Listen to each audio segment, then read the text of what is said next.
Sonic the Hedgehog is a name that seems to elicit most commonly two polar opposite responses, either Oh my god, I love Sonic. Gotta go fast. or. Sonic the Hedgehog? Who the fuck likes Sonic the Hedgehog? Like, ew. Okay, so that might be a bit of an exaggeration, but you can't deny that there is definitely a stigma around the little blue hedgehog. He's definitely a Marmite kind of hedgehog, either you love him or you hate him. That being said, there are some people who like to sit on the fence about the character in his franchise, one of those people being me. See, I do like the franchise, but I've only ever really played the older Sonic games, mainly 1, 2 and CD, well, and Mania. But this all changed when recently I forked over 10 hard-earned pounds through the PlayStation Store and bought Sonic Forces. Sonic Forces is a modern Sonic game, and as I just mentioned, the first modern Sonic game I've ever played. As a fan of the classics, I never wanted to run the risk of polluting the pure, innocent classic Sonic. Then I saw that Forces had some pretty interesting 3D classic Sonic stages incorporating old gameplay with jazzed up graphics. I figured, screw it, why not? But after researching whether the game was worth it or not, it became very apparent that people weren't the biggest fans of the game. It currently sits at the wonderful prestige of 57% on Metacritic. Definitely not the worst rating I've ever seen, but unsurprisingly also not the best. Unlike the normal response of, no thanks, I'm not going to spend money on something that bad, I instead had my interest piqued. Why do people dislike this so much? It can't be that bad, surely, but after beating the entire game in an afternoon, I can safely say, well, 50% is about right. In the game, there are a handful of different kinds of stages that incorporate different styles of gameplay. The main distinguishing feature of the levels is who you play as. Some stages are played as classic Sonic, some are played as modern Sonic, and some are played as your custom character. Speaking of which, here's my abomination, get used to it. The stages can differ in gameplay styles, often mixing side-scrolling platforming, 3D running stages, and occasionally a sort of on-the-rail running thing where you switch between different fixed lanes to move forward in. Classic Sonic stages are exclusively side-scrolling platforming though, while the custom character stages and modern Sonic stages pick and mix the different styles. I actually really like this. The way that you switch between styles feels natural in every instance. The variety helps to keep the gameplay feeling fresh. The only exception to these styles are the boss stages, which often still incorporate these different gameplay styles in the boss. Two boss stages also feature a fourth top-down style of gameplay, which is actually quite fun, and I wish we saw more of it in the game. These gameplay styles are executed quite perfectly honestly, and are a blast to play and replay, especially the classic Sonic stages. The only place where the game cannot pull this off for the life of it is when it randomly introduces new gameplay elements out of the blue.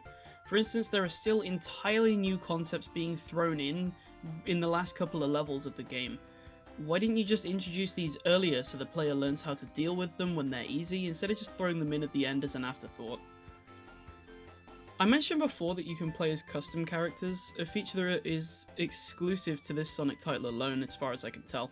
It's actually quite interesting to make your own Sonic style character that feels as if they could exist in-universe, and the game does a good job of incorporating your custom character into the story of the game. The story? Oh yeah, the story. The story of this game is really where it drops the ball. In the second cutscene of the game, which plays after the first level is completed, the entire plot is laid down poorly. Sonic gets his ass kicked by a bunch of recurring villains from the franchise and some new guy called Infinite. The cutscene does the worst storytelling move imaginable, fading to black and stating that Eggman took over the entire world after that. Seriously? You're not even going to show any of that? Just tell us the biggest part of the story happened with a bit of white text on black background and call it a day? Could you imagine if Infinity War never happened, and instead started with a 30-second cutscene of Thanos sticking the Infinity Stones in his gauntlet before a fade to black that says, Thanos wiped out half of all life. It's so unbelievably lazy. But anyway, we then meet the Resistance. No, not that one.